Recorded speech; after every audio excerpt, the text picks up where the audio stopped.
அஸ்ஸலாமு அலைக்கும் வரஹ்மத்துல்லாஹி வபரகாத்துஹு. பெரும்பாலான மக்கள் யூடியூப்பில் மோஸ்ட்லி என்ன விஷயத்தை அதிகமாக போடுறாங்கன்னு ஆண் மக்கள் எல்லாம் அதிகமாக கவனிப்பீங்க.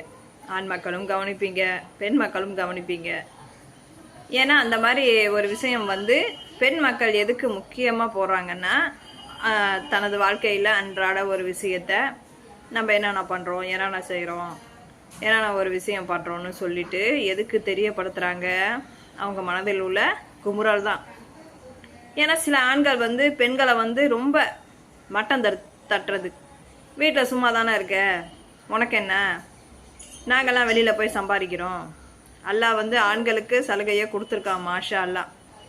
ஆண்கள் குடும்பத்தை பொறுப்பை நடத்துகிற ஒரு பொறுப்பு அல்ஹம்துலில்லாஹ் அல்லாஹ் ஆண்களுக்கு கொடுத்துருக்கான். அதே விதத்தில் பெண்களுக்கும் அல்லாஹ் சில பொறுப்புகளை கொடுத்துருக்கான். ஏன்னா குழந்தைகள் வளர்ப்பு விஷயத்தில் ஆண்களுக்கு அல்லாஹ் அந்த அறிவை கொடுக்கல. ஆண்களுக்கு சம்பாதிக்கிற மாதிரி ஒரு திறமையை தான் கொடுத்துருக்கானே வழிய, பெண்களுக்கு அல்லாஹ் குழந்தைகளை வளர்க்கிறதும் அதை பராமரிக்கிறதும் அதுக்கு நல்லது கெட்டது அல்ஹம்துலில்லாஹ் நம்ம பார்த்து பார்த்து செய்கிறதும் பெண்களுக்கு தான் அல்லாஹ் கொடுத்துருக்கான். அந்த பிள்ளைகளை வளர்க்குறது எவ்வளவு பெரிய கஷ்டம்னு வளர்த்த பெற்றோர்களுக்கு தான் தெரியும். ஒரு நாள் வீட்டில் இருந்துட்டு வேலை பார்த்துட்டு ஒரு நாள் அந்த பிள்ளைய சமாளிக்க முடியாத தகப்பன்மார்கள் எல்லாம் இருக்காங்க. எப்படிப்பா நீ சமாளிக்கிற அப்படின்ட்டு. அந்த மாதிரி சமாளிக்கிற ஒரு விஷயமெல்லாம் ஆண்களுக்கு அதிசயமாக தான் இருக்கும். எப்பா இப்படி வாழு பண்ணுறானே, எப்படி நீ சமாளிக்கிறேன்னு. அது ஒரு சில கணவன்மார்கள் தான் அந்த மாதிரி ஒரு விஷயத்த செப்பாரம் வீட்டில் இருக்கிறது ரொம்ப கஷ்டம், குழந்தைங்களுக்கு பார்த்துக்கிறது ரொம்ப கஷ்டம் அப்படின்னு சொல்லி புரிஞ்சுப்பாங்க. மோஸ்ட்லி ஆண்கள், இதை புரிஞ்சிக்காத ஆண்களுக்கு தான் சொல்கிறேன், ஆண் என்கிற அகங்காரம் எப்போ ஒரு மனிதருக்கு வருதோ அப்போ பெண்களை மட்டப்படுத்தக்கூடிய அந்த தன்மையும் இருக்க தான் செய்யும். பெண்களெல்லாம் அல்ஹம்துலில்லாஹ் ஒரு விதத்தில் அவங்க கஷ்டப்பட்டு தன்னுடைய கணவன்மார்களுக்கு அவங்க கஷ்டப்பட்டு வேலை செஞ்சு உழைச்சாலும் ஒரு சில கணவன்மார்கள் அதை புரிஞ்சு கொள்ளக்கூடிய மனப்பக்குவத்தில் இல்லை. ஏன்னா பெண்ணுடைய வலியையும் வேதனையும் அவங்க பெண் பிள்ளையை பெற்ற அம்மா தான் உணர்வாங்களே வழிய கணவன்மார்கள் உணர்வது கிடையாது. அது இந்த நாட்டில் தான் மோஸ்ட்லி அல்ஹம்துலில்லாஹ். வெளிநாட்டிலலாம் அப்படி இல்லை. வெளிநாட்டில எல்லாம் பொண்டாட்டியெல்லாம் தங்கமாக வச்சு தாங்குவாங்க. ஏன்னா அவங்க பிரசவ வலியை நேருக்கு நேராக பார்த்ததுனால.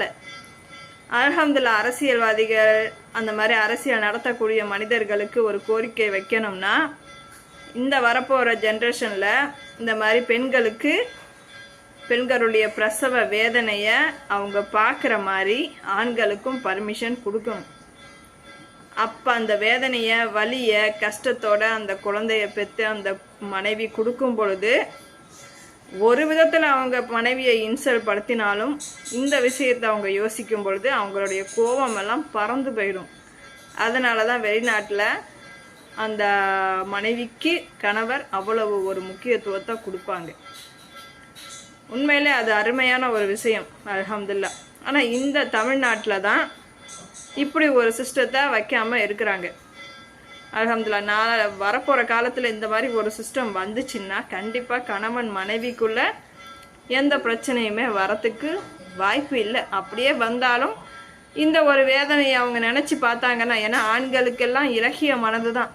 எப்படியா இருந்தாலும் பெண்கள் கண்ணில் ஒரு கண்ணீரை பார்த்துட்டாங்கன்னா ஆண்கள் ரொம்ப மனசு உடஞ்சி போயிடுவாங்க. அது உண்மையாக நேசித்து உண்மையான பாசத்தோடு இருக்கிற மனிதருக்கு பொண்டாட்டி அழுதாலும் தாய் அழுதாலும் பொறுக்காது, தன்னுடைய குழந்தை அழுதாலும் பொறுக்காது. அந்த மாதிரி ஆண்களுக்கெல்லாம் இலகிய மனசு. அந்த இலகிய மனசு அல்ஹம்துலில்லாஹ் ஒரு விதத்தில் இருந்துச்சுன்னா சந்தோஷம்தான். ஆனால் சில மோஸ்ட்லி பிற மதத்துலேயும் சரி, பெண்கள் ஆண்களுக்கு எப்பவும் ஒரு அடிமை தான் அப்படின்ற மாதிரியே ஒரு கண்ணோட்டத்திலே இருக்காங்க. அப்படி இல்லை. உங்களுக்கு அல்ஹம்துலில்லாஹ் அல்லாஹ் ஒரு பொறுப்பை உங்களுக்கு கொடுத்துருக்கான்னா, குடும்பத்தை நீங்கள் நிர்வகிக்கிற பொறுப்பை கொடுத்துருக்கான்னா, குடும்பத்தில் உள்ள உறுப்பினர்களை நிர்வகிக்கிற உரிமையை பெண்களுக்கு அல்லாஹ் கொடுத்துருக்கான். உங்களையும் பார்த்து கொள்ளக்கூடிய அந்த தன்மையை கொடுத்துருக்கான். இதை எந்த ஆண்களுமே ஒத்துக்கொள்ள மாட்டேங்கிறீங்க. நீங்கள் வாயளவில் அல்ஹம்துலில்லாஹ் நீங்கள் பெண்களை மதிக்கணும், பெண்கள்கிட்ட நம்ம கண்ணியப்படுத்தணும் அப்படின்னு சொல்கிறீங்களே வழிய தாங்கிற அகங்காரம், ஆண்கிற அகங்காரம் உங்களுக்கு இருக்குது. உண்மையாக அல்ஹம்துலில்லா மார்க்கத்தை முழுமையாக புரிஞ்சுக்கிட்டு நீங்கள் அல்ஹம்துலில்லா ஒரு பெண்மணியை கண்ணியப்படுத்தக்கூடிய ஒரு விஷயம்னா, தன்னுடைய குடும்பத்தில் உள்ளவங்களுக்கு அவங்க நல்லது செய்கிறாங்கன்னா அவங்கள வாயளவில் பாராட்டுங்க. யாரையோ பாராட்டுறீங்க, எந்தெந்த மனிதரையும் ஓகே சார் நல்லா சார் சூப்பராக செய்கிறீங்க சார் அப்படின்னு அவங்கள பாராட்டுறீங்க. உங்களுக்காக கஷ்டப்பட்டு நீங்கள் ஜாமான் வாங்கி கொடுத்துட்டு போயிடுவீங்க.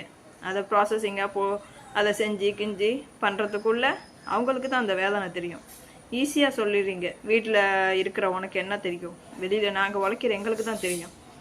அல்ஹம்துலில்லா ஒரு நாள் அவங்க வாழ்க்கையை உங்களால் வாழ முடிஞ்சால் அல்ஹம்துலில்லா வாழ்ந்து பாருங்கள். அவங்க என்னென்ன இன்னல் படுறாங்க. சில மனிதர்களுக்கு பூண்டுன்னா என்னென்னு தெரியாது, இஞ்சின்னா என்னென்னு தெரியாது, வெங்காயம்னா என்ன, எப்படி உரிக்கணும், அதை எப்படி பக்குவப்படுத்தணும்னே தெரியாது.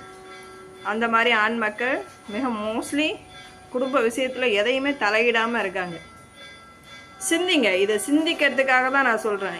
நீங்கள் கஷ்டப்பட்டாலும் உங்களுடைய மனைவி, உங்களுடைய கணவர் நீங்கள் விட்டு கொடுங்க. அல்ஹம்துலில்லாஹ் அவர் நமக்காக தான் வேலை செய்கிறாரு. அதனால் நம்ம தன்னுடைய கணவரை நம்ம பத்திரமா பார்த்துக்கணும். அதே மாதிரி தன்னுடைய மனைவி நமக்காக தான் உழைக்கிறான். அதனால் அந்த பெண்மணியை நம்ம இன்சல்ட் பண்ணாமல், மற்றவங்க மத்தியில் அச்சிங்கப்படுத்தாமல், உறவு மத்தியில் தான் பெண்கள் ரொம்ப முக்கியத்துவம் கொடுத்து அந்த விதத்தில் தான் நம்மளை நல்லா வச்சுருக்காங்களா இல்லையான்னு பார்ப்பாங்க. நீங்கள் தனிமையில் அவங்கள திட்டினாலும் ஒரு நாள் அவங்க மனசில் வச்சுருந்தாலும் ஒரு நாள் மறந்துடுவாங்க. ஆனால் உறவு மத்தியில் நீங்கள் திட்டுனீங்கன்னா கொண்டீங்கன்னா அதை மறக்கவே மாட்டாங்க. ஆண்களும் அப்படித்தான். எல்லா பயான்லையும் சொல்கிறாங்க, பெண்கள் தான் மனசில் உள்ளது அப்படியே கருவம் காட்டிக்கிட்டு இருப்பாங்கன்னு. அப்படியெல்லாம் இல்லை, ஆண்களும் அதே குணம் தான். எல்லா மனிதரை தப்பு செய்யக்கூடியவராக தான் படைத்திருக்கான். அப்படி இருக்கும் பொழுது மனித இனம்னா என்ன, ஆணும் பெண்ணும் தான். ஆண்களுக்கு மட்டும் அந்த தனித்துவத்தை எல்லாம் கொடுக்கல, கோவமே வராது, ரகசியத்தை வெளிப்படுத்த மாட்டாங்க அப்படின்லாம் இல்லை. ஆண்கள் தான் ரகசியத்தை ஃபஸ்ட்டு வெளிப்படுத்துவாங்க. ஒரு பெண்கள் உடனே கோவத்தை காட்டுவாங்க. ஆனால் ஆண்கள் வாரத்துக்கு ஒரு வாரத்தை கோவம் காட்டாமல் அந்த மொத்த நாளில் கோவம் காட்டிக்கிட்டு ஒரே தெரியா பெரிய சண்டையாக பிரகலமாக ஆகிடும். அந்த மாதிரி அட்டிக்க அந்த கோவத்தை அப்பயே நீங்கள் வெளிப்படுத்திட்டீங்கன்னா உங்கள் தப்பை இந்த மாதிரி நீ செய்கிற, நீ தப்புமா அப்படின்னு சொல்லிட்டாங்க, அந்த விஷயம் முடிஞ்சிடும். உங்களை யார் அடக்கிக்க சொல்கிறா? ஒரு தப்பு மனைவி மேலே ஒரு தப்பை கண்டிங்கன்னா கண்டிங்க, நல்லா சொல்லியிருக்கான், கண்டிங்க, வாயால் கண்டிங்க, கேட்கலையா கையால் லேசாக அடிங்க. அந்த அந்த அப்பையும் அவங்க அந்த விஷயத்தை அவங்க செய்யலைன்னா மனசார வெறுத்து ஒதுக்குங்க. இவ இப்படித்தான் திருந்த மாட்டான்னு விட்டுருங்க. அல்லா கிட்ட துவா கேளுங்க, அல்லா அவங்களுக்கு நேர்வழியை கொடுப்பான். நீங்கள் மனசில் ஒரு சில ஆண்கள் இந்த மாதிரிலாம் கோவப்பட மாட்டாங்க, ஆண்கள்லாம் கோவப்பட மாட்டாங்க அப்படின்னு சொல்லி தான் திடீர்னு ஒரு நாள் கோபம் வெடிக்கும் பொழுது பொண்டாட்டியை ஓங்கி ஒரு அறை விட்டா ஸ்பாட்டிலேயே மௌத்தாயிடுறாங்க. அப்பப்போ ஒரு சின்ன விஷயம், ஒரு மனஸ்தாபம் ஏதாச்சும் இருந்துச்சுன்னா உங்களுக்குள்ள கணவன் மனைவிக்குள்ளே பேசிக்கோங்க. வெளியில் ஒருத்தவங்க சண்டை போட்டால் எப்படி கோவத்தை காட்டுறீங்க, அந்த மாதிரி வீட்டுக்குள்ளேயும் கொஞ்சம் கோவத்தை காட்டிட்டு அந்த அடுத்த செகண்டே மறந்துடுங்க, அவ்வளோதான். ஏன் மனசில் கர்வம் காட்டி வச்சுக்கிறீங்க? பெண்களை எப்போவுமே இன்சல்ட் படுத்தாதீங்க. அது உங்கள் உறவுக்கு மத்தியிலையும் சரி, உங்களுக்குள்ளேயும் சரி. அவங்களுக்கு ஒரு நல்ல விஷயம், நபிகள் நாயகமெல்லாம் பெண்களுக்கு அவ்வளவு கண்ணியத்தை கொடுத்தாங்க. என்னதான் இருந்தாலும் நபியுடைய கால் தூசி கூட எந்த ஆண்களும் வர முடியாது, எந்த பெண்களும் வர முடியாது. அவங்களுடைய நல்ல குணத்துக்கும் நல்ல பொறுமைக்கும் நல்ல நிதானத்தனத்துக்கும் அவருக்கு அப்புறம் வேற யாருமே அந்த இடத்த பிடிக்க முடியாது. ஏன்னா இப்போ உள்ள மனசில் வஞ்சம், ஒரு நல்ல விஷயத்த சொன்னால் கூட அதை தவறாதான் நினைக்கக்கூடிய மனிதர். ஏன்னா ஒரு உண்மையான முஃமின்கள் ஒரு மனிதரை தவறாகவே நினைக்கக்கூடாது. அவங்க நல்ல விதமாக தான் நினைக்கணும். அவங்க சொன்ன விஷயத்தை அல்ஹம்துலில்லாஹ் இன்ஷா அல்லாஹ் திருத்திக்கிறேன் அப்படின்னு சொல்லணும்.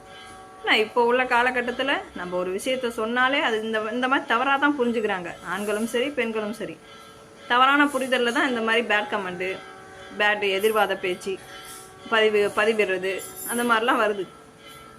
சில அதை யோசிக்க எங்கள் குடும்பத்துலேயும் எல்லா பிரச்சனையும் இருக்குது. எல்லாத்தையும் கடந்து தான் அல்ஹம்துலில்லாஹ் வந்திருக்கோம். அதே மாதிரி தான் எனக்கு ஒரு சண்டை வந்துச்சுன்னா நான் ஸ்ட்ரைட்டாக பேசிடுவேன். ஏன் இந்த மாதிரி பண்ணுறீங்கன்னு கேட்பேன்.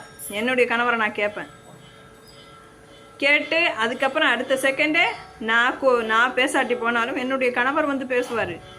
அந்த மாதிரி தான் இருக்கணும் அல்ஹம்துலில்லாஹ் குடும்பம். என் கணவர் பேசிவிட்டு அடுத்த செகண்டே நான் அந்த கோவத்தை மறந்துடுவேன். விட்டு போகிற அளவெல்லாம் எனக்கு கோவம் வந்திருக்கு. ஏன் நம்ம அல்லாஹ்க்காக வாழ்கிறோம். இதெல்லாம் அற்ப வாழ்க்கை. அதனால தான் அதான் வீட்டில் சும்மா இருக்குன்ற ஒரு வார்த்தையை மட்டும் தயவு செய்து சொல்லாதீங்க.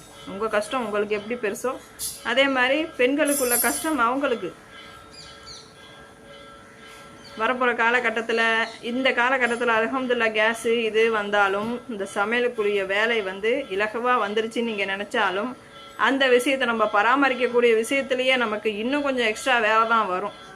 வாஷிங் மிஷின் வந்துருச்சுன்னா துணியை தானே காய போட்டுக்காது, நம்ம தான் காய போடணும், அந்த துணியை மடித்து வைக்கணும், அந்த வாஷிங் மிஷினை துடைச்சி வைக்கணும், அதை கொஞ்சம் பார்க்குறதுக்கு பழுதாகிடுச்சுன்னா மறுபடியும் ஆளை கூப்பிடணும்.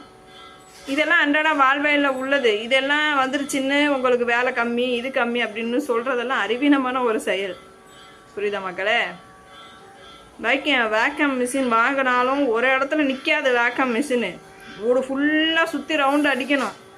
இதெல்லாம் சிந்திங்க, சிந்திச்சாதான் தெரியும். வேக்கம் மிஷின் இருக்குடி, வாஷிங் மிஷின் இருக்குது, மிக்சி இருக்குது, உனக்கு என்னடி கவலை அப்படின்னு சொல்லி ஒரு வார்த்தையை சொல்லிடுறீங்க.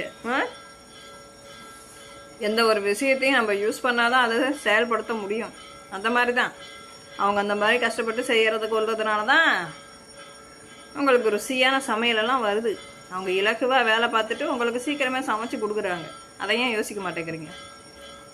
இன்சல்ட் படுத்தினாலும் ஒரு நியாயமாக விஷயத்துக்கு பண்ணுங்க. அவங்க கோபமான விஷயத்த கிளப்பி விட்டு இன்னும் குடும்பத்தை பிரச்சனை பண்ணி ஆண்கள் தான் அதை சிந்திக்கணும். உங்களுக்கு வேலை கடுமையான ஒரு வேலைன்னா அல்ஹம்துலில்லாஹ் வீட்டில் அவங்க கடுமையாக அந்த குழந்தைகளை கவனித்து, அதுவும் கை குழந்தைகள்லாம் கவனிக்கிறதுலாம் ரொம்ப அதாபான வேலை. அதை நீங்கள் உணர மாட்டீங்க. இறைவன் பெண்களுக்கு அந்த பக்குவத்தை கொடுத்துருக்கான், ஆனால் ஆண்களுக்கு குழந்தை வளர்ப்புல அந்த பக்குவத்தை கொடுக்கல. ஆண்களுக்கு எப்படி தான் 50 மூளை 50% எக்ஸ்ட்ரா இருந்தாலும் பெண்களுக்கு 50% கம்மியாக இருந்தாலும் இந்த தகுதியை அல்லாஹ் இவங்களுக்கு தான் கொடுத்துருக்கான்.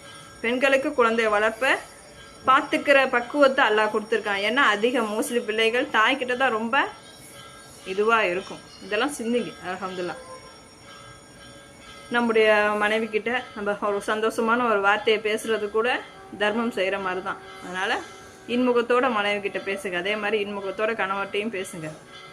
அல்லாஹ் நமக்கு சிறந்த லைஃப்பை கொடுப்பான். அஸ்ஸலாமு அலைக்கும் வரஹ்மத்துல்லாஹி வபரகாத்துஹு. இந்த வீடியோ பிடிச்சா லைக் பண்ணுங்கள், மற்றவங்களுக்கும் ஷேர் பண்ணுங்கள். முதல்ல கணவன் மனைவிக்குள்ள அன்பான ஒரு அனுசரணையான ஒரு வார்த்தையை பேசுறதுக்கு முயற்சி பண்ணுங்கள். அஸ்ஸலாமு அலைக்கும் வரஹ்மத்துல்லாஹி வபரகாத்துஹு.